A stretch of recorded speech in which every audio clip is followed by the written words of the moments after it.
तुमच्या आणि त्यांच्या लव्ह स्टोरीचा पण वेगळा किस्सा आहे आणि तो मला वाटतं मी आमच्याच मुलाखतीत ते पहिल्यांदा बोलले होते की तुम्ही खरंच एकाच बिल्डिंगमध्ये राहायचे तरी तुम्ही बोलले नव्हते एकमेकांशी. वस्तुस्थिती आहे का? हो, आम्ही म्हणजे माझे वडील आणि पुनीतचे वडील हे मैत्री पण खूप घट्ट होती आणि बिझनेसेस पण बऱ्यापैकी काही काही एकत्र असायचे आणि आम्ही एका बिल्डिंगमध्ये 20 वर्ष राहिलो आणि एका बिल्डिंगमध्ये राहून आम्ही कधीच बोललो नाही एकमेकांशी.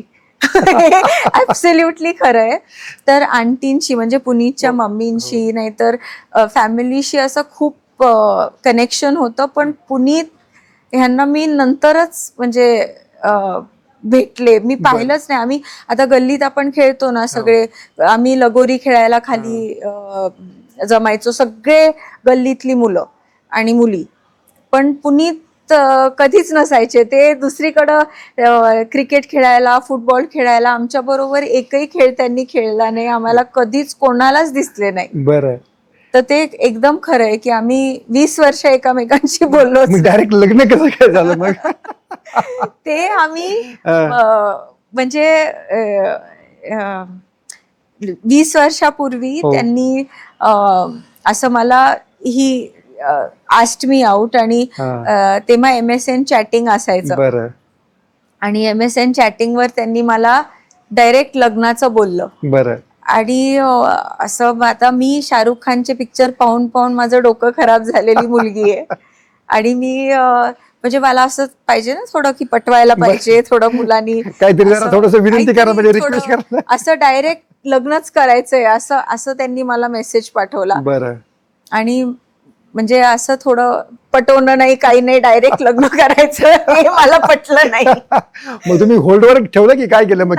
तुम्ही किती तरसवलं त्यांना? मी म्हणजे विषयच सोडून दिला. मी माझ्या वडिलांना असं म्हणले की असं असं आहे. तर पप्पा म्हणले तुला आवडतो का? म्हणले छान आहे पण म्हणजे पटवत नाही काही नाही पुढे काही नाही.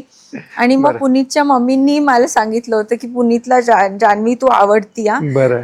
तर तरी पण आता मुलांनी पटवलं पाहिजे, मुलांनी पटवलं पाहिजे हे माझ्या डोक्यात.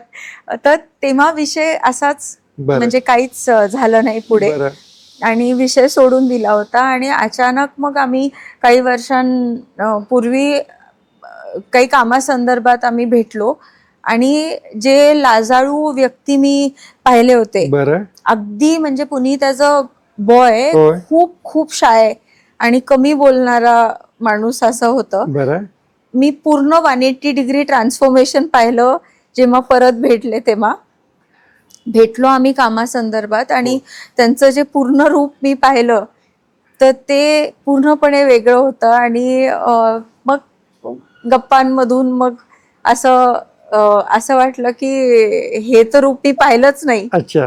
आणि मग गप्पांमधून पुढे सगळी गाडी गेली सगळी. हो, फ्रेंडशिप टर्न टू लव्ह. आणि मग लग्न कसं झालं? म्हणजे कुठे पुण्यात झालं, बाहेर केलं, डेस्टिनेशन? बरं. घरातच लग्न झालं, खूप छोटं झालं, ड्युरिंग कोविड झालं. बरं. आणि म्हणजे लिमिटेड गेस्ट जसं पाहिजे तसं झालं. Okay. Pune's Pride Sunny's World, Life in Funshine. Resort, weddings, events, restaurants, adventure, wellness. Sunny's World, perfect destination for every occasion.